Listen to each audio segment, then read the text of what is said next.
You know, like you were on about that baker's shop. Aye. You know. But I wouldn't like, you see, I wouldn't like to name names. I mean, Tommy was a well-respected fella, and it was, Yeah, but you're not saying out wrong about although we called him his cakes Paraffino.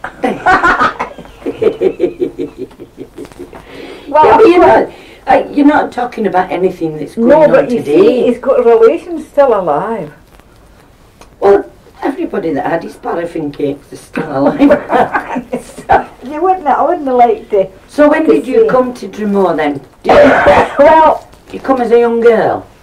yes, I would be a schoolgirl the first time I came. Hmm. And I came to stay with my Aunt Annie, and the first thing that she did, she thought maybe that it would be a treat. We went away to the early boat and took the boat to Ireland for the day. Now, you had to get up, maybe 6:30 here, you know, and there was just maybe 2 sailings. Oh. So went away in the early boat, and you landed at Larne, of course. And how long would it take? Oh, well, the boat then would maybe take 2.5 to 3 hours, whatever. It depended on the weather, I think. It was manana, and I was never in a hurry. No, that's fair. So we would go to Larne and get into the train, the green train. And then we'd go to Belfast. And when we got to Belfast, we'd go and walk along the streets and get into the shops, and then we'd go and have lunch. And then this particular day, I remember quite plainly, it turned very wet, and we had no place to go. And a very kind man in a shop there, he came out with 2 umbrellas. And we didn't know us. No, but And there was 4 of us, and they gave us 2 umbrellas. Just bring them back when you're going away, he said. So we thought this was great. So it was still so wet. And I mean, I was young at the time, and the talking pictures were just coming along. Oh, aye. And I saw this picture house, and it said, talking pictures, the wedding of the painted dog. I never forgot the name. And mind, I said to Auntie, come on in and we'll go and see this. Oh, she wasn't going to go. However, we went in because it was wet. Aye. And I can see that, and we thought it was just great, this talking picture, and it was coloured. And that was the first talking picture we saw that was in Ireland. And I remember when we came out, I said to Aunt Annie, did she like it? Oh, she says, I couldn't be bothered with that. She says, you're sitting there in the dark. She says, I may as well bring in my knitting. It's true. Oh, So then we come back on the boat at night, and we had the butchers, the butcher today, Wilma, this would be her grandfather. Yeah. A great big fat butcher. Yeah, Well, we had him with us too. And when he got to Belfast, he would go away on his own. And we said, now, be at this certain place where we were to get our tea. I can't mind the name of it. But we went in, and it was kind of classy. We thought we'd have a good tea. And there was a ballroom in the middle, a dance place in the middle. And we're sitting at the other side, and here all of a sudden we saw the butcher. And he came right across the middle, and he was skating and had a terrible job to cross. And you know, the Aunt Annie and Alex said, you nearly missed hurry up, we nearly missed the boat, you know, butcher. I mean, there was only 2 boats in a day. That's right, yeah. Well, coming back, it was so rough, absolutely shocking. And there was a couple sitting in the lounge, and they were really black, very, very black. And she had on a white hat and a white coat. And I got my eye on this couple, and the boat went away up and away down. And of course, it wasn't long before I was sick. I went outside, and the spray was something shocking. But we had a good day, and that was that. But when we got back, everybody wanted to know what you had done and all the rest. I mean, it was a small community, you see. That's right, yeah. And then one time when I was with Aunt Annie, you see, as I said, it was all paraffin lamps. Yeah. And they had paraffin lamps as well. And then the electricity came to the village. Well, not everybody got it at the one time. Like the business people, like the shops and that. They had to pay for it though, didn't they? You had to pay for it, yeah. And the electricity went in. And mine, when I think about it now, the wires were never duped into the wall. They were just led along the skirting and up the sides and across to the thing in the middle. You know, I mean, it was they didn't bother. No. And here's the next thing that was funny. There was no toilets, there was no rushing waters or toilet pans in any of the houses. You could have what you liked out at the back. But Were they dry toilets then? yes. So Annie was the first person in the village to have what we called rushing water. So they had this toilet. And oh, it was the great thing, you see. And that long chain with a plug. Well, everybody was coming in to try this toilet. And I remember Jessie Turnbull and Maggie came down. Now, you see this toilet, Annie? Up the stairs they would go in. And I remember Maggie, she sat on it and I don't know what kind of way it was, it pulled the thing. And Maggie says, "Oh, you wet on my bum!" You wet.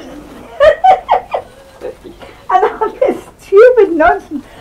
Yeah, but when you think, I mean, we take all that as a matter of course, don't we? I mean, it was a great You thing. see, you didn't have any radios, wireless as we called them, That's until right. quite a long time afterwards. And then it was one of these kind that you put your headphones on Yeah. and you're saying, "Shh, quiet," and that sort of thing. But and as I say, everybody had the shops. There were 9 shops, and what they did was, now where Bill Eddie is now, that was Crawford's. Oh, yeah. That was Nellie Crawford's brother that had that shop. Oh, And yeah. Nellie, they had just one boy, and that was Davy. And I spoke to Davy the other day. I says, "I haven't seen you since you were sitting in your pram." Oh, he says, "That's a load of rubbish," which it is. So Davy used to sit outside the shop in his pram, and his mother and his father was inside. And wee John, and wee Bob Kosh, and he was just about this size, and he stood in a box behind the counter. Yeah. And they had all these nice things for keeping tea in, and they cut the cheese off with a wire and measure your sugar out, and all that. Was a proper grocer's. And it was really very good. And then you needn't think that this mobile shop's a new thing. Davy used to come round with a van, and even after we came here, he come round every Friday to stop at your gate, and you went into there was like a long counter, and he had everything there. Yeah, marvellous. And that sort of thing. But and when it came to Christmas, I keep telling Bill up there, the Crawfords gave everybody a nice little sultana cake. Now you see, I'm saying, "But where's the sultana cake?" And I said, so it gave us a little sultana cake at Christmas, and things like that. And then you see what happened with as many shops in the village. Now, wee John, he'd come rushing down the street, and he had his white apron on and tied round the middle like that. And he would just open the door, come in. "Now, Miss McCarthy, what would you like today?" Now, on a Saturday night, just about maybe 5 or 6 o'clock, in he would come. And Annie would say, "Oh, we'll have his sugar and tea and whatever else I could think of." And it was and a quarter of sweeties, whatever kind of. Well, away he went. And he went into every house, you see, and he got an order for every house. Yeah. Well, he wasn't long out to Gibson came along. Now, he must, what would you like? And you had to take something for it, and she used to get all mixed up, and she would take butter for you and sugar and tea, and then she'd just repeat it herself, and she'd as much stuff in this pantry every week. And then, of course, they came down and bought their socks and wool and dear knows all what. And then, you see, they delivered the messages back to you. And I remember one time, the sweeties weren't they the kind of sweeties, there was something like acid drops or something she wanted. And anyway, in came Jessie Turnbull, and she says, "Well, I've just given you pear drops."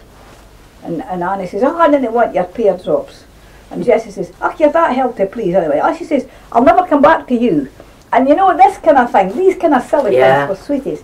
But everybody took something from everybody. Yeah. Now, there was a shop up the left-hand side of the street, past Mrs. College, up there. Oh, I don't know. Now, that was Ballantyne's shop. It was a shop. And you never knew what he had. They had nothing in the windows. It was just nothing. And he had a housekeeper called Flora. And if you ever saw Flora with a coat on, you'd get a prize. She never wore a coat or shoes. She just wore these old bocky slippers and a cardigan. And I've seen her coming down the middle of that street on a Sunday morning, and it's snowing and raining, and she wouldn't have anything on. And she would ring the bell at my aunt's, and she'd say, "Miss McHarvey, I wonder, could you give me a quarter of butter muslin, because Willie has just been shaving and he wants to rub his face." Oh, it's carrying. And if she had bought a yard or two, she came every Sunday morning for a quarter a yard of butter muslin. Because did that stop the bleeding as well? I don't know, he just liked to rub his face with what a carry on you that we used to laugh. And then next to them,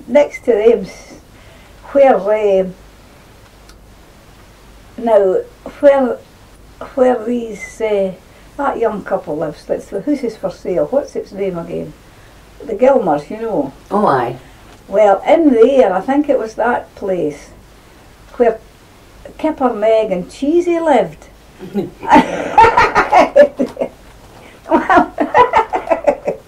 Kipper, Meg and Cheesy. And they had a nice wee gig and a pony. Oh, aye. And she used to come round the door